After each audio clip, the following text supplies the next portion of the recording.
evening, viewers. I'm your host, Christopher Lewis, for the Real Talk with Christopher Lewis podcast series. Welcome, and it's a pleasure to have you here with us this evening.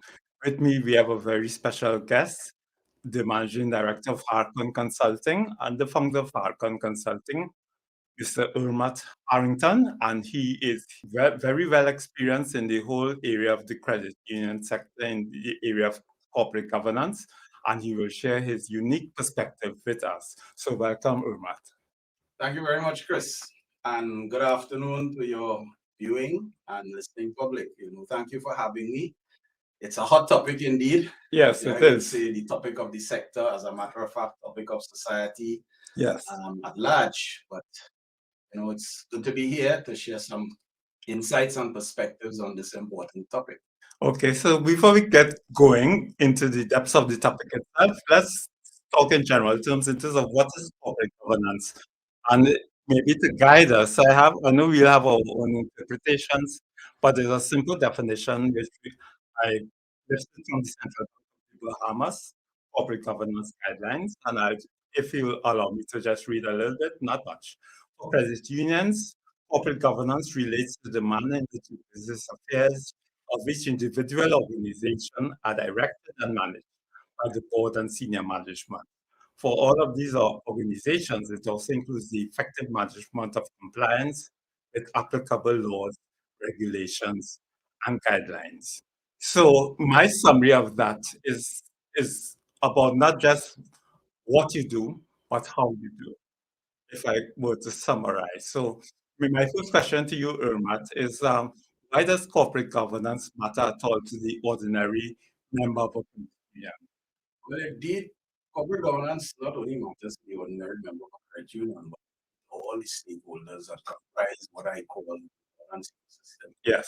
It's interesting in the reading of your definition, it cited the typical parameters of board and management and regulations. Yes. But in my view, the definition of governance requires a much more wider ambit. Yes. Because the ambit of governance is so much more than just structures, rules, structures, legislation. Yes. We at HARCON has actually developed our own governance definition, which I would like to share. Oh, go ahead. It's an ecosystem. Yes. It's an ecosystem in which you have various levels of structured interactions, systemic, delegated interaction. Yes. And these comprise the components of individual and or collective authority, responsibility, accountability Yes. to produce desired and compliant sustainable outcomes. Yes. There are a lot of keywords in there. So first of all, we see governance as an ecosystem. Depending on who you ask to define the term governance, you will get different responses. Some people confuse governance with government. Some people think of governance as just, a sort of a ruler-based approach. Some people think of governance as simply policies, procedures, etc.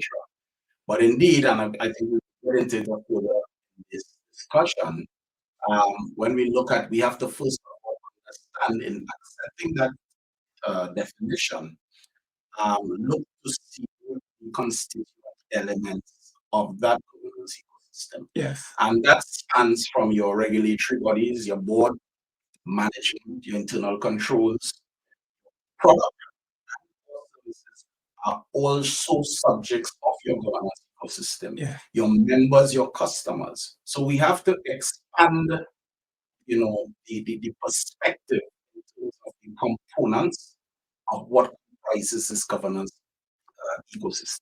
As you talk about the ecosystem, I have a view too that corporate governance is a little bit like internal control. It's all of that.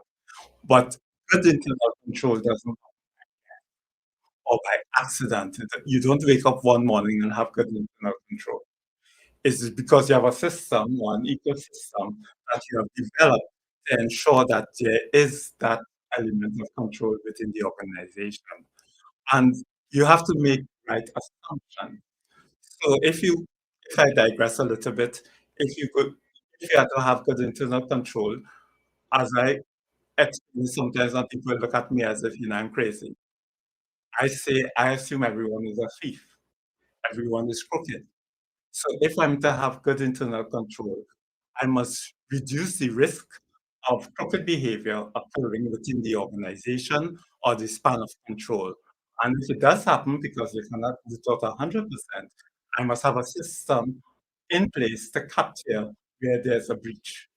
And I think the same theory applies in a sense to corporate governance. I have to assume that there will be some bad players, as well as there will be good players. We're talking credit union movement, and the objectives of functioning of credit union normally very noble objectives. But not everybody who comes into a credit union space has a noble objective. They may have a very personal objective, or they may come from a background that is not accustomed to what good corporate governance is, what it means, or how relevant it is to them. So you need to develop something that will guide them towards the right path, and if they stray from the path, just hold them to account.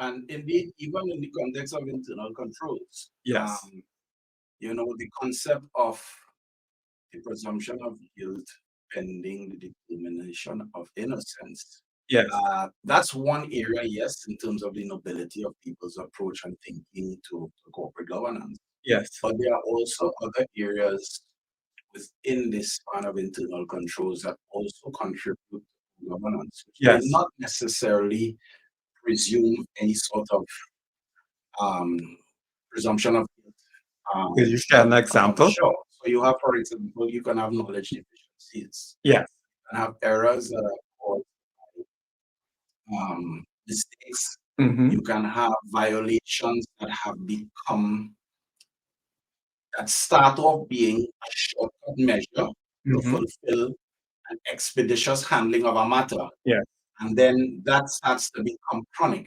It yes, then turns into a governance violation that yes, is allowed to proceed on the basis of convenience and expediency. yes, The problem with that is that when it becomes chronic or when it becomes endemic, mm-hmm. it represents now a sort of a layer that starts to, or has the potential to erupt into governance breaches and governance failures. And a Yes, little lot later on, I will talk about the sins of governance and what I call the governance equation. yes, So yes, there may be persons who, in the context of internal controls, may be deliberately seeking some sort of malfeasance for their own personal gains. But sometimes it is a lack of knowledge, it is a lack of understanding, it is a lack of oversight, it is a lack of people, would come to work, they show up physically, but they're absent mentally. And yes. so if you're absent mentally, that can lead to issues where by virtue of not being conscientious of the function that you're performing, can lead to governance and governance failures. And as you mentioned, lack of knowledge, Ermath. I think that is part of the fundamental problem with the current sector when it comes to corporate governance. Because by nature, credit unions are what we call democratic institutions. One member, one vote. Any member standing to go up for election on the board or on the supervisory committee or what have you. But we don't know in advance where that member has come from. Right. What are their qualifications? How suited are they for the position for which they aspire? The, the vetting that tends to happen is very internal vetting, which may be subjugated to, let's say, influence by the parties within the credit union. So it might be someone's friend or family or so is on a nominating committee. And to me, the problem starts with there. And the persons who put themselves up for election, they may be very ordinary kind of positions or training. They may be teachers, they may be taxi drivers, they may be whatever, and they're a member of the credit union, they qualified as a member, they pay their dues, so they could go up for the board. Um, they may have a degree, even if they have a simple job, but do they have the wherewithal to really excel in the position of responsibility which they have? Because the thing with credit unions as opposed to regular cooperatives, you're dealing with other people's money. And to me, when you're dealing with other people's money, the question of fiduciary responsibility comes into play. As a board member, particularly as a member of management, particularly, you are responsible for that ordinary member's $5. Are you making the best use of that $5? That's not your money. That money in the bank account doesn't belong to the board. It doesn't belong to the CEO. It belongs to the members who have invested. And how do you rise above that type of conflict? And you started your that discussion thread on the concept of democracy. So, in my own view and based on my observations, I think democracy in the credit union sector is really a facade, and it really hides the potential for cabalism and for dictatorships. Yes. It's an unpleasant topic. People may not like to hear it, but it is real and it is what it is. So let's look at, for example, semblance of what is called the typical nomination process Yes. for candidates.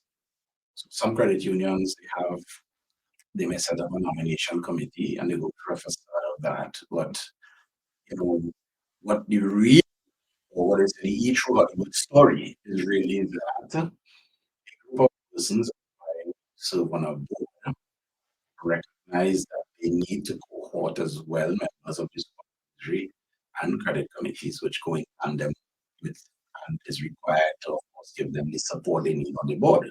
Mhm. So, people are corralled and, guided and given a script and narrative to follow, Mhm. and members are advised to vote in a particular way. Now, this notwithstanding the typical campaigning for an election, etc. But embedded in the process, I mean, is that obvious I call it fraud. Yeah. It wasn't I see it. Yes. The second element of that is, so if persons are offering themselves, so why can't the process also include some sort of dossier profile bio on the person beforehand that is made available to the members? Yes. So the members have an opportunity to see, observe, or discern for themselves based on what is presented to them, Mhm. who, in their estimation, would form the best candidate to fill the vacant position. To me, that is democracy. But I would take it a step further because I've made the recommendations publicly on my LinkedIn page that there should be an independent authority to which any aspirant for position with the credit union would have to be vetted to say, are you fit and proper?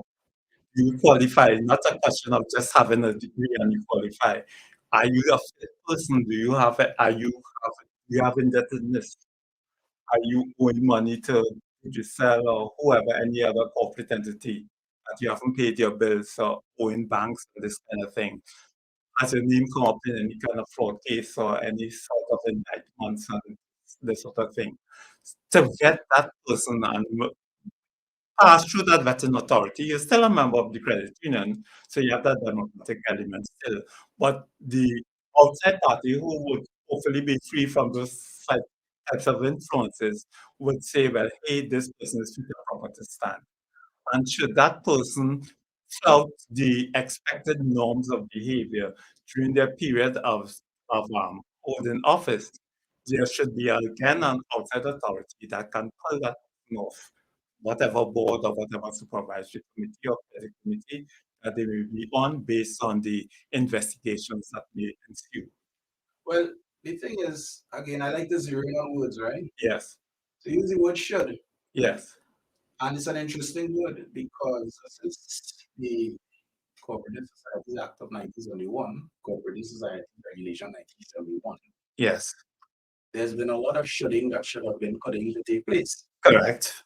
And even if we fast forward to 2005 at Trinidad and Tobago, um, when the cabinet at the time would have agreed for the setting up of the or moving legislative to inform the credit union bill, we had WalkU, which all credit unions by natural lineage are supposed to have a line of sight in terms of the new principles, etc. Yes, WalkU would have brought out the principles of 2005, Mm-hmm. which is supposed to have been cascaded through the CU and cascaded to the various sectors throughout the region, etc. Yes. And the principles of soundness are exactly speak to that fit and proper.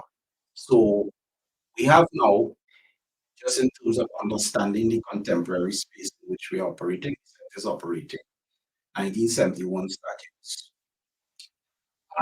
Fast forward of HCU, which resulted in the Coleman report in 2014. Yes. Indeed, if you want to really examine a blueprint of some of the multiple issues that pervade the credit union sector up to today, I mean, just read the Coleman report, and that will give you the fullness of those issues. And that was then. As you just put a finger there, as you mentioned, the Act of 71, I did some little background check. You know what also happened in 1971? That was a boycott of the general election by the opposition. The Prime Minister was Dr. Eric Eustace Williams, and the PNM won also. So we are being governed by an act.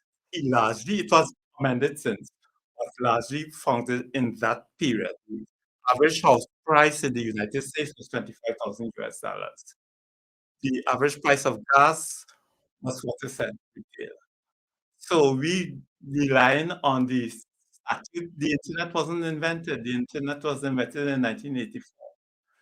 So we are way behind. So to me, when you're talking corporate governance, it's not about adjusting or modifying the act. It's about scrapping the act and coming in 2023 with something that makes sense. And as we talk about scrap the act, we've had so many reports and reforms and studies. And again, it's that 2004 reform of the financial system white paper, Ministry of Finance, 2009 policy proposal document for the Credit Union Act, 2010 cabinet approves credit union reforms, 2021 we had the team to implement the recommendations on the future of the credit union sector. 2022 March we had the MOU with the central bank. And nothing has happened substantially since 1971. Are you surprised? No, I'm not surprised because I think the fundamental thing that's missing is political will. Yes, indeed, and commitment. But you see, here's the thing, not only is the legislation stuck in 1971, but the mindset is also stuck in 1971. Yes. Because when you engage with credit unions and boards and directors and other stakeholders who have been there, who I call like the vintage stakeholders. Yes. And you try to explain to them, listen, in 1971, the level of sophistication of credit unions were not as it is today. Correct. Today, you have credit unions that are multi-million-dollar and in some cases multi-billion-dollar entities, right? I mean, right now the sector comprises over 100 registered credit unions. Yes, 127. Approximately 688,000 members. Yeah. Within a cumulative asset base of $17 billion. Yes. $17 billion. I mean, let's just put things into perspective, right? Correct. $17 billion is probably just about or just under the national budget, if I'm not mistaken. Yes. Give or take. You have 688,000 members out of a population of 1.4 million. Yes. So if the credit union sector, let's just say, as you mentioned, political will and politics, if the credit union sector were to come together and form a political party and assuming all members in the majority will vote for them, the credit union sector becomes the government, which is a numerical advantage. Yes. To put the dating of the act in further perspective, that act was configured and proclaimed even before we were a republic. So we were still saying God save the Queen. Correct. In 1971. Yes. Right before we became a republic. So ingrained in that is not just so much that the act is outdated, but the corresponding mindset is also outdated. Mm-hmm. And then it comes down to the question of political will. And who wants to be that guy to make the hard decisions to leapfrog credit unions into the modern era? Yeah. Now, I have engaged with a number of credit unions at all levels, from the boards all the way down to the most junior employees. And one of my observations, and I've shared it with some of management people in credit unions, is that one of the unique things about a credit union is that, at least in modern times, you have full-time, professionally certified, experientially based staff serving at management levels, senior management levels in credit unions, reporting and have to give account to part-time persons Yes. who, in a number of instances, can't even read a financial statement.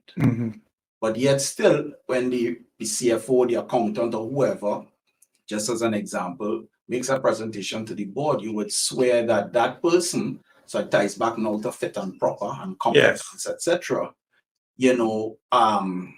is now interrogating this professional in a manner that you would swear that the roles are reversed in terms of experience. Yeah. That's a very real issue. I don't know how that could be solved, but I think one of the solutions in that stead, and this is something that boards need to get a hold of, is that boards don't run or are not supposed to run a credit union. Boards provide oversight, yes, policy direction, and in setting the strategic plan along with the management team, holds the management team account for running and executing of the functions, the operational strategic functions of the credit union. Yes. But when you have instances of boards and directors who from time to time may pick up the phone and call directly, bypass the chain of command and call an employee and issue an instruction, that's wrong. Yes. Now, what they would tell you and what they would hide behind is, because this is real talk, so we're talking real. Yes. So what they would hide behind is they would tell you, but it's not illegal. Yes. But if they take the time to read the ROCU principles of soundness, you'll find that there are laws and regulations, and there are the spirit of laws and regulations. Yes. And some things you must have the acumen and at least common sense capability to discern what is right and what is not illegal. Yeah. Correct. So you will have a number of instances like that. Then you have the ego trippers. Yes. Those are those who perhaps may never have garnered any measure of an accomplishment in their life. Yes. And their single accomplishment is being able to have been elected, or what I call push-elected, because I spoke about the Kabbalism before, yes, into a board to fulfill, the desire and attributes of some interests. And they're there and they don't have a clue. They've never led anyone. They've never run a successful business enterprise.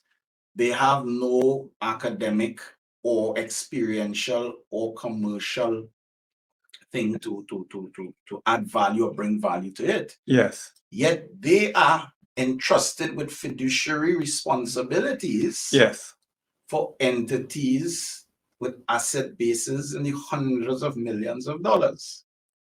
And if I stick a finger there, so in other words, and it's real examples, you have people who by day they're street sweepers or school teachers or lab technicians or computer technicians. They trust onto a board and they're making $1 million decisions and not a damn dog back.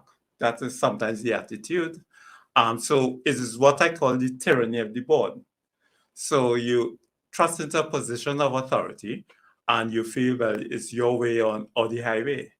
And I've made a comment in my career in terms of us as a CEO, I don't report a board. I report a company that hired me. So my fiduciary responsibility, as I saw it as a CEO, was to the company that hired me. And I would hope that there isn't a conflict between the best interests of the company and the will and decisions of the board. And if there's a conflict in such a circumstance, well, somebody has to go. And that comes back to the question of roles and responsibilities again, and overstepping boundaries. Yes. And again, at least I see that in your example, at least the very least, you would have been recognized or acknowledged as the CEO. Yes. I have seen instances where CEOs, general managers, or basically the top line executive in credit unions are treated merely like executive assistants to the board. Yes. And sometimes in my own interventions in credit unions, I have had to pull boards up and, basically let them know, hey, listen, Yes. that's not the executive assistant. That's the manager or the general manager or the Correct. CEO or what have you. And so therefore you need to understand very clearly what your role and responsibility is. But you see, part of that issue, Chris, Yes. and again, I mean, anything that I'm mouthing now, I'm mouthing in paraphrasing an extension of what for me is the frame of reference, which is the WOCU principles of soundness. Yes. So we can't be in a credit union sector in 2023 and not aligning ourselves with what the best practices are, Right. what the rules are, what the emerging trends are. That's like an accountant deciding to do a financial statement totally oblivious to ACCA's rules. Yes, or one whatever. engineer, Yes. deciding to build a structure based on what they outside feel of what like. the building codes are, what they just feel like. Yes. And so, people have to depart from this legacy feeling, this holding on to the good old days, when it was about, the committees running a board, when credit unions were not as professionally structured as they are now. Yes. They will need to depart from that. One question I have had and tabled to several credit unions who have it in their board structure is the relevance of the treasurer in 2023. Mhm. Because now, where you have, as I said before, multi-million-dollar entities, the financial operations of those entities have to be run by qualified and capable certified accountants. Correct. Yeah. So this thing, I mean, we understand why back then you had the treasurer and that person, in some credit union historiographies, they will recount the tales of the very early days, the treasurer or the treasurer would wait outside the workplace. Mm-hmm. And as the person come out of the payroll department, they meet them right there and they take the due, how much, and with the notebook and all of that. Yes. Those days are long gone, and if people are prepared, and by people I mean the stakeholders are prepared to understand that we have to elevate and move much further into the future, then frightfully, I think any corporate anthropologist can conclude that the credit union sector has now entered the era of being an endangered species. Well, on that note, in doing my research, I came up with 2 examples, and I'm sure you'll have maybe 10 more of corporate governance guidelines, because one of the big deficits we were talking before we actually started the program, the Act of 1971 says what a board is supposed to do, what are its responsibilities, the management, and so on. What is silent is how are you supposed to do it? How are you supposed to behave? So in Barbados' example, there's the corporate governance guideline, which was issued on the 3rd of January 2023, pursuant to Section 53 of the Financial Services Commission Act of 2010 in Barbados. So the credit unions report into the Financial Services Commission. And in Bahamas, it's similar but different. The credit unions are regulated by the central bank. But what those guidelines tell you in very specific detail, and I have the reference, maybe we could put it up on the screen, fsc.gov.bb for Barbados and Central Bank, Bahamas.com. It tells you how to behave. So in other words, if you breach these guidelines, you are in breach of good corporate governance. So when we're talking, let's say it's a simple thing of conflict of interest. What is conflict of interest? What constitutes it? If you give a deal to a friend, doesn't have to be family, just an acquaintance, somebody you know, somebody who you have a financial interest in, you do business with them or something like that, that's a conflict of interest. So, because that ties in back to what we were talking about earlier about a lack of knowledge. So people are thrust into these positions that they don't know how to behave. Nobody told them they may go to a 1-week course, run for the board on corporate governance, but that doesn't make you a fit and proper person after 1 week or sitting down for 2 days in a seminar at some nice hotel. So those guidelines are very specific, they're very detailed, and you're mentioning some other examples like Jamaica and so on. Yeah, where I mean Jamaica, and I can tell you this from personal experience in Yes. Jamaica, having established a company in Jamaica in the financial services sector. And ironically, I'm talking about governance, but I went into that market with the Trinidadian attitude, the GT attitude, if it works in Trinidad, it has to work in Jamaica because it's Yes. CARICOM. Yes. I went in there, set up the entity, Yes. started operating until I was visited by the FSC. Yes. Well, actually, I was back in Trinidad, and the CEO of the company called me. So, we visited by the FSC, and they were asking questions. I said, well, what questions? I mean, it's supposed to be the same, same thing. And that is really an example of knowledge deficit and not learning and not taking time to be researched and properly equipped. Yes. So I can tell you from a personal experience. The difference, however, yes, is the nobility of the error. yes, So it was not a direct circumvention to elude or bypass any of the legislation. It was simply just not performing the requisite amount of knowledge. Let's juxtapose that with persons seeking to offer themselves to serve on a board and doing that research to understand what are their roles and responsibilities, duties, fit and proper. Yes. But when they start to ask those questions, Yes. those who are corralling them say, don't worry about that. Yes.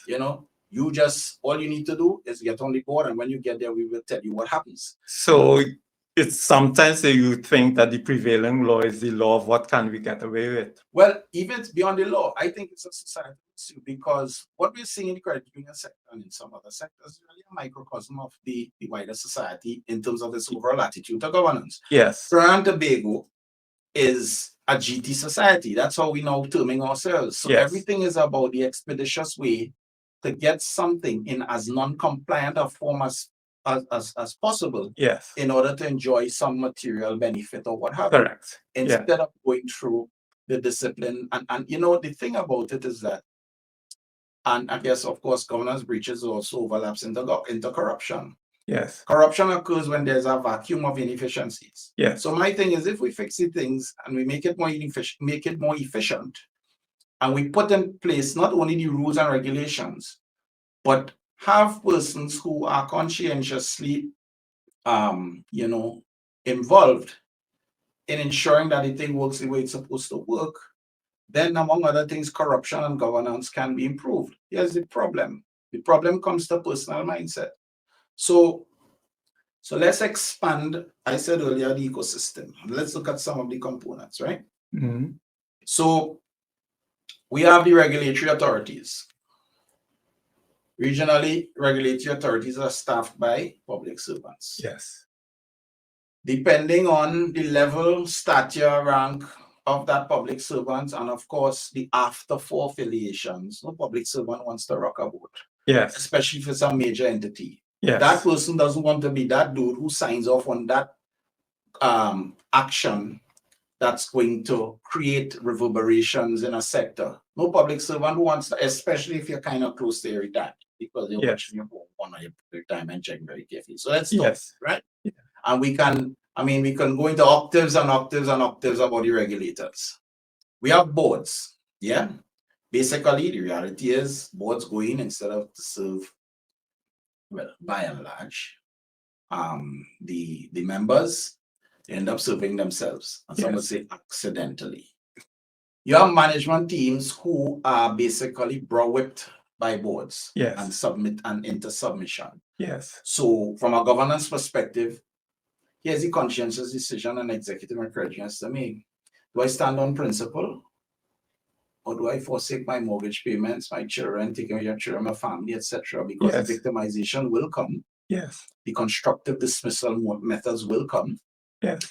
And basically try to make your life as miserable as possible if they outright terminate you. As you mentioned that, I remember in the discussion, so you were talking about the 3 sins. Oh yeah, sins of governance. And I mean, this will be a good time to go into some details about that.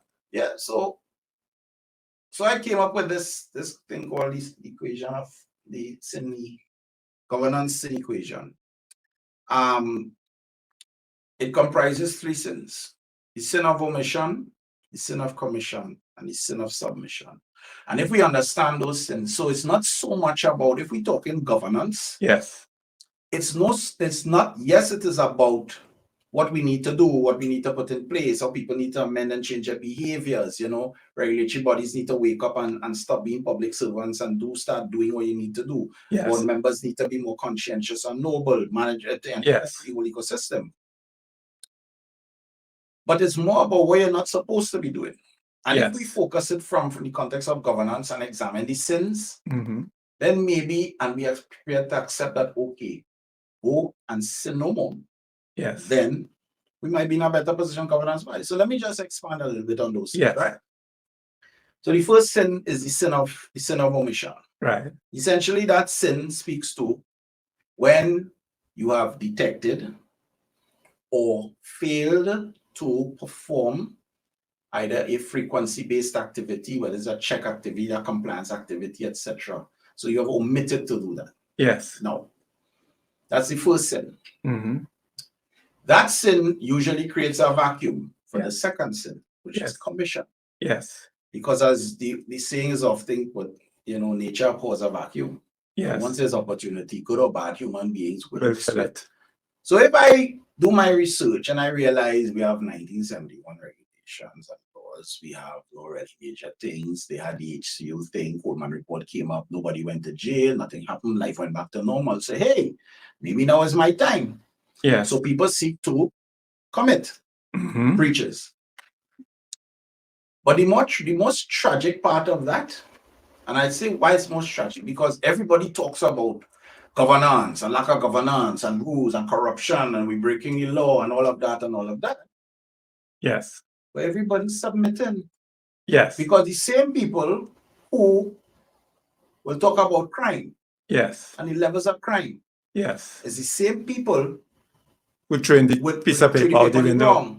Who would buy the mangoes, the piper steal from the neighbor of the road. Because they get a deal. Who at 2 o'clock in the morning will break the red traffic light, but have a justification for it. Yeah. I'm a single female at the traffic light at 2 o'clock in the morning. I fear for my safety, so I break the red light. Now, the last time I checked the Motor Vehicle and Road Traffic Act, 58. There's no timeline on it. I have never seen that there's a condition for you and a time condition for.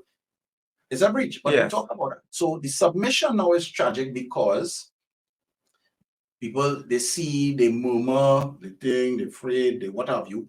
So they submit out of either fear, or they submit because they themselves also have something to gain. I'll just pause on that point because I know we could go on and on there, but we have a few questions coming in from our listening audience. First question is, what is the best method that can be used to manage delinquency? Which is, of course, unpaid debts to the credit union, which is also a corporate governance issue. Well, there are a number of ways that question could be answered. Yes. So, but let me give the textbook answer, and then I'll give the real talk answer. Well, start with the real talk answer. Oh, you prefer start with the real talk answer? Yeah. All right. Stop encouraging friends and family in delinquent acts in the first place. Yes. That's the real talk answer. Yes. Your credit union, your cousin, your mother, your auntie, what have you, their DSR is through the roof. Which is debt service ratio. Debt service ratio. Yes. Now, in my initial credit union journey, I know the financial benchmarks for DSR is around 41, 42%. Correct. So then I started coming across credit unions 50%, 60%. I said, okay. Then I started with 100%, 120%, 250%. Yeah. How you get 120%? So, first of all, stop booking loans. Yes. That on the face of it, this is going to collapse. Yes. You can't be a CPEP employee. Yes. And come to want to take a mortgage from your credit union to buy a house in Valsay. Yes. Yeah. For those from Jamaica who might be listening in, that is equivalent of somebody working Juta and decides they want to buy a house up in one of those nice hilly areas in the back of Kingston there. Yes, and the higher you go on the hill, the more money. There you go, right? Yes. So that's part A of the answer. So in other words, to summarize, you give good credit. That's because people have to understand that delinquency management is not a tail end phenomenon. No, Delinquency management actually it starts starts with the loan. the loan. Yes. And it's in parallel to like a performance management. You know, the first, a lot of HR people don't know this, right? Yeah. Let me digress a bit here. A lot of people don't know that. You know when is the first performance appraisal you do in an organization? The interview. There you go. Yeah. Because you are, depending on how your onboarding assessment is structured, Yes. it's actually structured like a prorated assessment. Yeah. So coming back to the issue now in terms of delinquency. So that's the front end. The second end is the extent of vigilance. Yes. During the lifetime of the loan. Correct. And not monitoring and evaluating. So that is data governance, that's correct. Oversight, that's verification, that's Yes. internal controls. Yes. But nobody wants to do that, because when the poor employee in the credit department or delinquency or recoveries points it out, they get shut down. Don't worry about that. We will see about that. That is the president friend. So and so friend. Yes. What have you. Yeah. Yes. So that's the second thing. And the third thing is, do not make the delinquency issue worse by lending more money to an already delinquent member. Yes. So you have members, they have a bad debt loan, they have a delinquent loan, But and then you come and lend more money on top of that. Yes. So you're putting them in a bigger hole. That would be my response to, or my answer to how you address delinquency. So if I had to summarize, you have to keep it real in this first place. You have to know who you're lending to, what purpose, what is their capacity to repay the loan. You have to monitor the loan throughout the life of the loan. You can't just leave person, let them owe in for 3 months, 4 months, 5 months, and when they reach 10 months or 12 months, you're then giving them a call. And you have to understand the 5 C's of credit. Yes. There's of character and collateral, yes. We have our next very difficult questions. I'll take a first step out. How should credit unions approach governance where the board of directors may not have the know-how to do so? That's a difficult, it's not a difficult question. Yes. But the answer to the question is difficult to enact. Yes. Because the question asks how does the board, how in terms of boards who are inadequate? Yes. How should credit unions approach governance where the board of directors may not have the know-how to do so? Right. That starts at the level of the membership. Yes.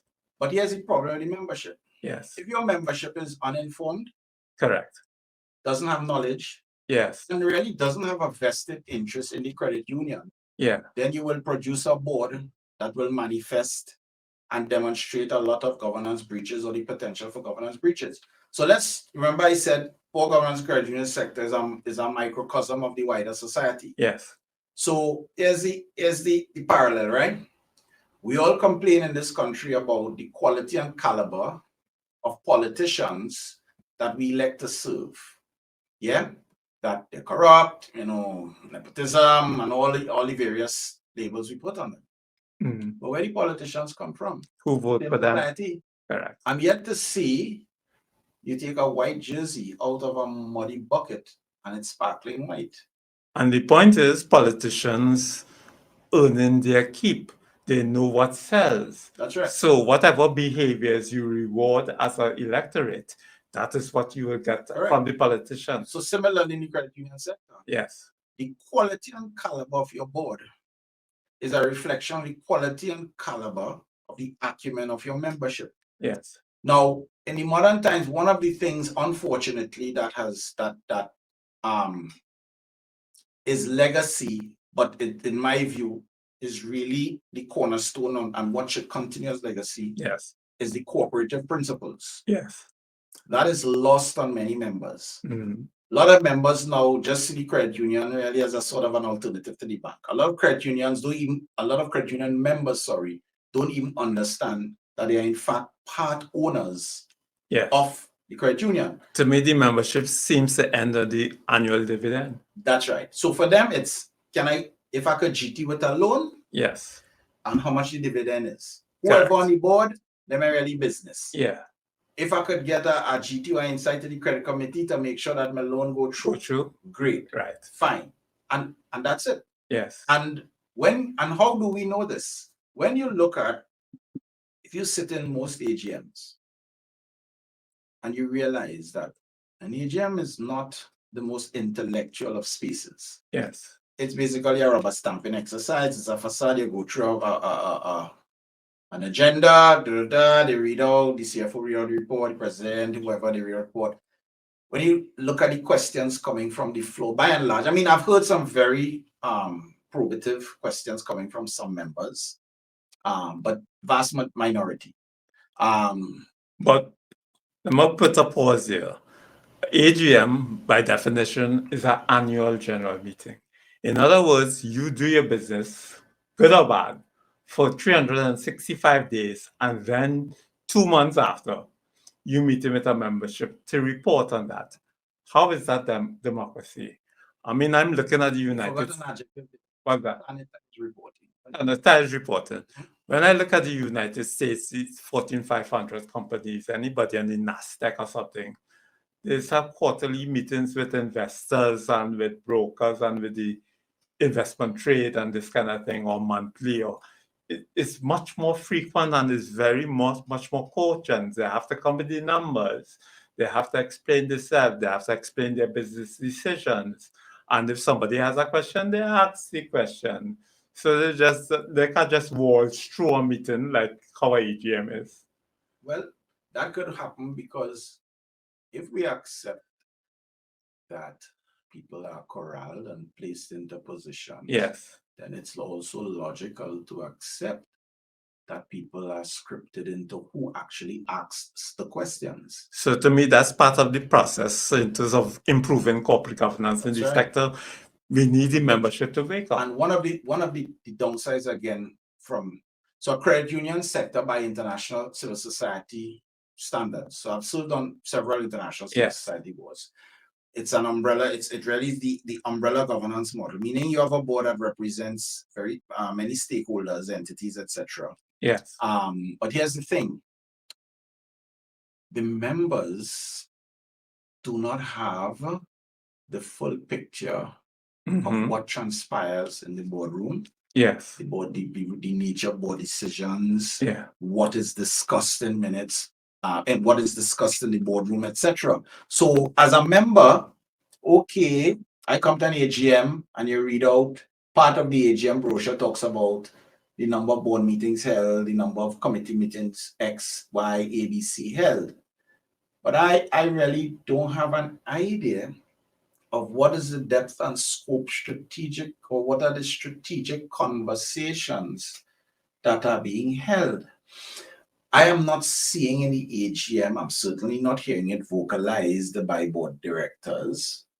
Far less seeing it in the AGMs, the extent of strategic thought and pathwaying. In my humble view, part of the AGM brochure, which is really the main communication tool to the member, if it's not the only one, strategically, should also speak to the strategic pathway where we are, and configure it in such a way that gives an idea and not BS. Strategic part and not BS. Well, to add on to that, I have a problem with this AGM by itself, that it's once a year. But when I look at, as I said, what's happening in the United States with companies that are not democratic, that just have the shareholders, but the more shares you have, the more votes you have. So the undemocratic organizations have better reporting than the so-called democratic. But Chris. Yes. You're talking about once a year. So I'm thinking that your mental threading is going towards having, let's say, going to some at least biannual or quarterly sort of reporting. Yes, it could be online. I mean, you have to spend a big set of money. But Chris, you're looking to give the regulator extra to do. Why are you trying to give the regulator extra to do? Well, my approach is, why are you regulating in the first place if you're not regulating? Well, you're showing up for work, but you're mentally. Because one of my problems in the research is self-governance does not work. If you look at the airline industry, if you look at the transportation industry, road transportation, if you look at utilities, none of these major industries that impact on public life are self-regulated. WASA can't wake up one morning and say, well, okay, this is the water rates today because we need to make more money in the bottom line. No, you have to go through a Public Services Commission or whatever is the organization, a telephone industry, internet. Somebody can just come in the country and set up an internet service. So why do we think that the credit union sector will work well with self-governance? Because that's practically what it is, because the regulatory authorities are absent. That's right. And it comes back to what I said earlier. Yeah. The governance issues and, Yes. and these nice, very beautiful concepts of self-governance, etc. Yes. But the macrocosm, which is the society, Yes. does not foster and empower that. Yes. So you can't have a society that, is all governance and rules based and fair and equitable and all of that. And you have a sector like the credit union, 17 billion in assets, 688,000 members, just basically, having the governance challenges. It's not logical. It wouldn't correlate. So the question is, it really comes back to the collective mindset and the collective culture of the country. Correct. Which, when it's cascaded to the various sectors, it manifests in those sectors. So I would tell you, our governance, we're talking about improving governance in the credit union sector. There's no mean feat, Chris. It's not going to be a mean feat. Let's look at... Is there example that we could quote that works? Well, before you can get the example that works, let's look at a possible hopeful scenario that may have hope resident in it, which is the youth. Yes. So young people see things differently. Yes. Yeah. For what we may want to see over the Gen Zs or what have you, they see things differently. They're definitely not into this legacy kind of, old school kind of thing. Line up waiting for bank to open. So here's the thing. And again, I'm echoing from the Walk You principle of soundness, and they speak about succession in the context of governance as in under the integrity, the individual governance layer. Yes. And in succession, they're talking about the onboarding of young people to carry forward. And what is so manifest in that particular area, they talk about the longevity of 10 years of service. Now, there are some credit unions that put statutes of limits on 10 years for serving directors and certain committees. The other credit unions, they just, so you just come back on and on. Whenever. Right. So you don't give opportunity or space for new blood, new ideas, fresh thinking, etc. You seem to have a running beef with young people. Yes. You feel that, they ain't seasoned enough, they ain't ready enough, they're not experienced enough, and what have you. But then you're not recognizing, and I want to actually throw out a dare to any credit union, but things might be a little different on the islands, but any credit union in Trinidad and Tobago, and any of the listeners, I want to issue a dare. I dare any credit union to produce to me in the demographic of their membership to show me that at least 45% of your membership is between the age of 25 to 40. Now, let's just go with that for a moment, right? And why is that important? That's important because, as I said earlier, in 20 years' time, forget governance and regulatory authorities and new act and credit union bill and all that. The credit union sector, at least in Trinidad and Tobago, could be extinct in 20 years. Here's why. If your average baseline age member is circa 50 years old, and you are not onboarding in significant amounts youthful membership under that age, so I said 20 to about 45. In 20 years' time, the 50-year-old is now 70. To what extent is a 70-year-old going to be borrowing?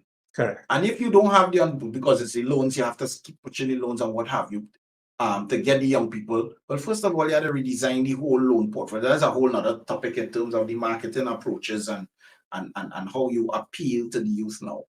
Young people now don't have time to sit down and listen to a credit union tell them that when they're sending the application on paper, that well, credit committee meets once a month, usually the last week of the month. They had to wait on that. And then when that comes, well, we didn't have a quorum. Because so again, we'll entertain your loan at the next sitting. Young people don't have time for that. Yeah. When you can go into other financial institutions now, and in 2 hours, you're walking out with $50,000 in your hand, Correct. unsecured. What I'll do here, conversation really going well, but we'll take a short break, run some commercials. And when we come back after the break, we'll talk about growth strategy, attracting the youth for the future of the credit union fund, which is linked as well to corporate governance. If you're ready to talk, go ahead. Yes, sure.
Okay, so we're back, Ermath, after a short break, and we were discussing last the whole question of growth strategy and the impact of demographics for the long-term survival of the credit union sector and attracting the youth. And the youth, Gen Z, 16 to 25, 25 to 35, millennials, what have you, their brain is wired differently. They grow up in a different time. They grow up with cell phones. They grow up with smartphones. They grow up with certain expectations, as opposed to someone who was a teenager in 1970 when the act was proclaimed. So it's a different animal. I shouldn't use the word animal, but it's a different target that you're trying to attract. And how do you do that? Because you need it to survive. You just can't simply assume that who you have now will take you for the next 50 years. Well, the thing about our word growth there, let me start in dealing with the issue of growth with one of the peeves I have with credit unions. See, when credit unions and credit union personnel start to describe and say, well, the credit union is for a small man thing and a poor man thing, and it's for the poor man and all of that. Now, I understand the epistemology of that term. Yes. In the beginnings, the credit union sector, it was about, the ordinary man, you can't go into a Barclays at the time or what have you, and get a loan. So, yes, prudent and provincial management and created that. Okay. Fast forward that. We past that. Right? The poor man driving nicer car than me and you now. Let's face it. The driving car. The poor man in the bigger fet than me and you. Correct. Right? So let's face that. Okay. So when we get over that, and we talk about growth, the first thing before we talk about growth in credit union, we have to talk again growth and mindset. Right? Now here's one of the things. I did a presentation last year during the credit union week. I was talking about credit union growth, etc., and empowering credit unions. And I presented a model at the time, but I precipitated it with a question. There's a question, and I threw it out. Well, actually, it was a statement kind of question. I am yet to come across, I'm not saying they're not there, but I'm yet to come across a story or chronicle of a credit union member who, through a tenure of saving and borrowing from a credit union, has become a multimillionaire. I don't know. if there's anybody out there who knows of somebody like that through the credit union sector, I'd be glad to know of that person and case study that person. The point is, so coming back to growth, growth for me in 2023 going forward is about growth in mindset. It's about growth and repositioning your members to access through sources of wealth. Yes. Through business. And business loans from the person. Now we know from a risk perspective, there is a risk appetites, different credit unions have different risk ceilings, etc., etc. We get that. But even if your risk appetite could start a person off with a $20,000 business loan, and you work with that person, you incubate that person, you work, and that 20,000 investment manifests into 100,000, $1 million business. Yeah. Mm-hmm. So that person can say, yes, from a credit union, I move from a simple person to having a multi-million-dollar business. Or as an individual, rather than just having, okay, I can go to this credit union, what do I have? I have a deposit account, I have shares, all right?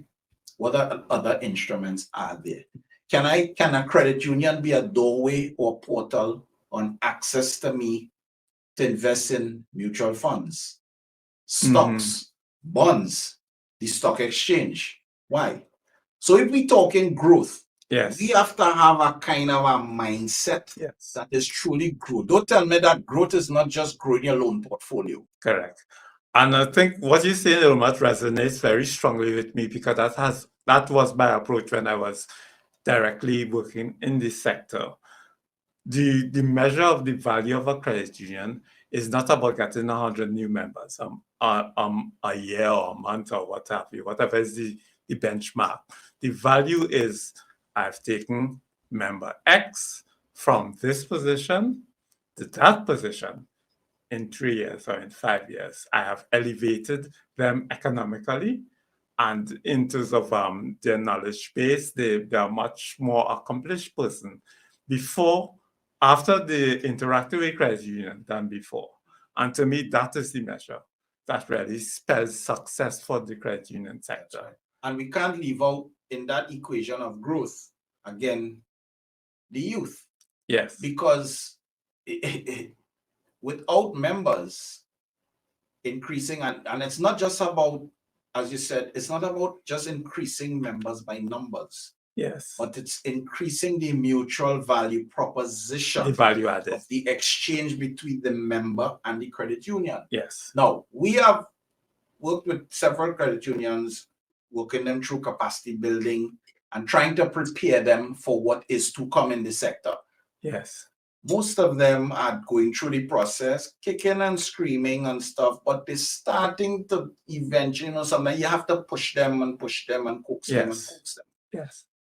But when we talk about growth, that is the level of conversation we have to have, incorporating those elements we talked about in terms of that value add and getting out of this poor man is a small man thing. Because if that's how you're thinking, that's what you're going to the assets say in a different picture. Exactly. Right? So we have to elevate our minds to match the asset base that we are covered in. So we have a few other questions coming in. Can the board of directors hire a consultant to guide them with governance? If I could start off on that, sure, you could hire a consultant, but as you said, Ermath, you have to change your mind. Your mindset. So a consultant could only help you so far. That's right. But if your mindset is still in 1971, you can have how many consultants you want. That's right. I don't think anything would change. I don't know if you have anything. Yeah. Well, I mean, that speaks exactly what we do. I mean, so credit unions would have engaged HARCON, assisted, among other things, not this is singularly governance, but governance included. And you would go through the paces, the training, the briefings, the frameworks, the questionnaires, the what have you. You would present facts, you would present, what it is and what it needs to go to.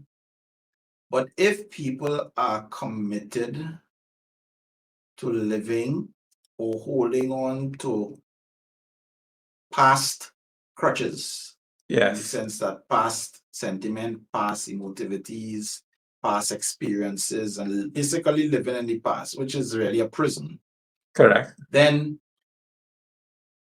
people have to understand a consultant is guided by two things: your sphere of influence and your span of control.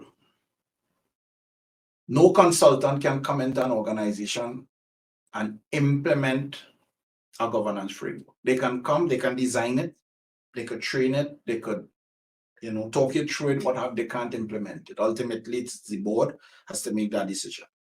And secondly, in terms of span of control, the consultant span of control only exists, or rather, sorry, that was the span of control. In terms of your sphere of influence, only exists or can be successful if members of the board are willing to adopt an open mind perspective and really be genuinely interested in change. Now, here's the thing. Yes. They will come to you and they will say, listen, we've been doing this number of years. We decide, listen, we need to change. We need to do things differently. We need to think. So they will profess that. Okay, no problem. And unbeknownst to them, while they're saying that to me, I giggling inside. And I'm saying, all right, no problem. Let's start. And I say to them, listen, you see, in this journey, I tell them up front, we will fall out. Here's why we're going to fall out. Because I'm going to be like a coach, like a drill sergeant, like a drill major, pushing you, urging you along, and trying to get you to recognize and realize that level of excellence into governance and other things, building your capacity, etc. But the easy thing, Chris, is to sign up for the gym, buy the gym clothes, buy the gym sneakers, and show up the first day. Yeah. But ask them to stay in the gym for a year now. Yeah. It's all kind of excuse and all of that. So as long as board directors in this instance, the question, are prepared to walk the road, to get the bruises, to change and understand why you need. I mean, we know that change is not the easiest thing in the world. Yes. But start by simple steps, habits of excellence, simple habits of excellence, simple steps, and you build a momentum. And then, we talk about muscle memory. You start to build the muscular tissue of the corporate entity starts to build that muscle memory, and everybody starts to sink along that line to get to the change you need. And to add to that point, I believe leadership by example is a real thing. So if the board has a certain mindset that is forward thinking and then keeping with corporate governance principles, that must filter down to the management, to the ordinary staff, to the membership, because the expectations are set from the very top. Correct. And practice, not just old talk in a meeting. Another question here, because we're going good at watching the time, we pass an hour. Quarterly reporting sounds excellent, but who's doing such? I'll just address that to start because I had raised the issue. We're not talking about quarterly AGMs. What we're talking about, we have management reports every month. So on a quarterly basis, it may not be externally audited, but the management could report on the financial performance to the membership. There could be strategic elements included in that. And why did we make this investment? Why did we go into this type of business activity for the credit union? What is our loan portfolio looking like? And that type of detailed reporting. I see no reason why that can't be done on a quarterly basis by the management online. That's right. And not talking about spending money in a big fancy venue. That's right. Yeah. And then training and education are principles in cooperatives. Are we using those principles? I will start off, but I'll ask you to end. I think it's lip service. Training and education is great when it's a trip to Holland or to London or to Japan. Then we all for training and education.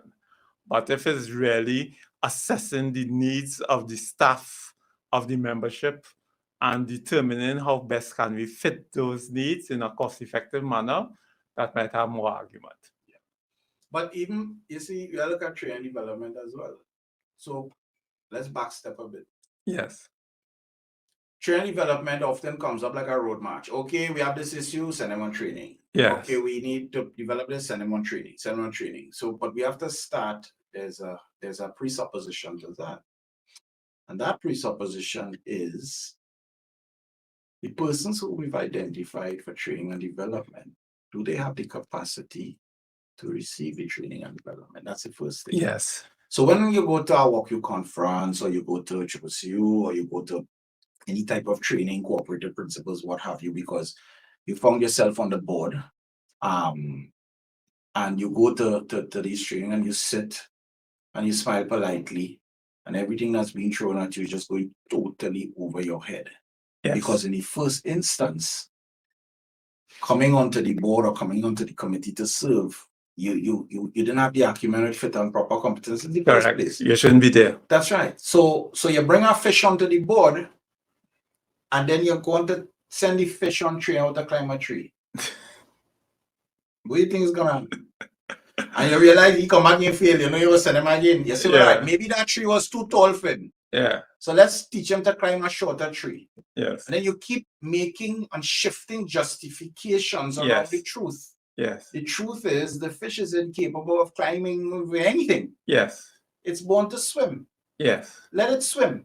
Yes. Get a monkey or get a bear or whatever could climb a tree. Correct. So, you know, so when we talk about training development is often seen as this, like a one-a-day vitamin capsule that you pop and you think, okay, we send training and things. Sometimes they come back worse. Mm-hmm. And then not only that, the question is to what extent is training development factored into the strategic roadmap? Because you're not sending people on training for the sake of training. Training and development has to be factored in, because training development is a capacity input. It's an investment, and you want to see what's the return. That's right. So it's like telling me, you have a car. Yes. And you want to upgrade capacity, and you're going and you try to fit a boat engine into it. How is that strategically relevant to the operation of a vehicle? Yes. Similarly, they go and they do all sorts of training and what have you. That's one. Secondly, they go on the training and come back. I would be very curious to find out. Let's take WOCU or CCU conferences or any modicum of training where staff are sent out to training exercise, whether it be a 1 day, 2 day, 5 day, whatever. Are training reports done by participants when they return? Is a conversation had with the supervisor, the president, the committee head, chair, whoever, saying, okay, so we'd have sent you on this training program to learn about X. All right, what was your experience? Was it helpful? So in that context now, how do you see in the course of the next 6 months or the next 12 months, your learnings contributing advancing the criteria? Advancing criteria. Yes. But if I could go to a nice exotic location, get a tan and connect a nice podium, hey, train away. So our training time, Ermath, is 7:43, so this has really gone well. So if we could summarize now, and perhaps you may have some ending remarks, and then I will end in terms of improving corporate governance in the sector. How do you see as the way forward? I want to go back to the sins, and the way forward is to, rather than focus on what we have to do, let's focus on the sins and what we're not supposed to do. And just in terms of wrap it up, I would have described the 3 sins: omission, commission, submission. Yes. And if we understand this formula, that once omission starts, you have a governance risk. Yes. Omission plus commission equals governance breach. Yes. Omission plus commission plus submission equals governance failure. Yes. If we understand that, then we should seek to, as far as is possible, let's start with doing what we're supposed to do, or rather, not omitting to do what we're supposed to do. Yes. Because when we start by omitting to do what we're not supposed to do, then you seal off the potential of the vacuum for those who wish to commit things to do. Yes. And it's really sort of like a reverse risk management process. Yes. And therefore, you wouldn't have to force people to submit to the things that they particularly may not want to do. Yes. Yeah. So for me, if I have to encapsulate governance improvement in the credit union sector, and this includes from commissioner's office / regulator, board, management, members, internal controls, the design of your products and services, your delinquency budget, the whole schematic of things that form that ecosystem. Yes. Let's seek to manage those sins as effectively as we can with a conscientious mindset that is really focused on improvement in the organization and taking the organization compliantly and sustainably forward. Thanks, Ermath. I would just like to add to some of those points, what we had discussed. I would start with the members in terms of improving corporate governance. Members need to recognize, wake up, as you said, that they're not just there to collect a dividend at the end of the year. There needs to be the regular reporting. We suggested the quarterly reporting. They need to understand their role. You'd have to be fit and proper to get on a board, to get on a committee. And that vetting, I recommend, be external. It can't be your friends and family who go in office and will influence things in a certain way. I like the Barbados model, the Jamaica model, the Bahamas model. These are the rules. These are the guidelines. This is not just what you are empowered to do as a board or as a management team, but this is how you go about it. These are the infractions that we will not tolerate. And make that explicitly clear, because we have the knowledge gap, which you mentioned, where people don't know how to behave, or the society at large is GT society, as you call it. I like that term, I'll go steal it. This GT society is what we could get away with, or how we could get through. And we have to move from that towards a system where, hey, this is the correct methodology, this is what is acceptable, and there were penalties, severe penalties, if you stray from the model that is being recommended to you in terms of corporate governance guidelines. So with that, I would like to thank all our listeners. This is the very first podcast. We have a few more coming up in the pipeline. We try to at least once a month, so we'll be covering different topics. The next topic that we'll be looking at is in terms of the state of innovation in Trinidad and Tobago. So we'll bring in the innovation experts for that, and we'll have very lively discussion, just like we had here today. So thank you, Ermath Most welcome. Harrington. Thank you for having me. Yeah, sure. It has been a certain pleasure.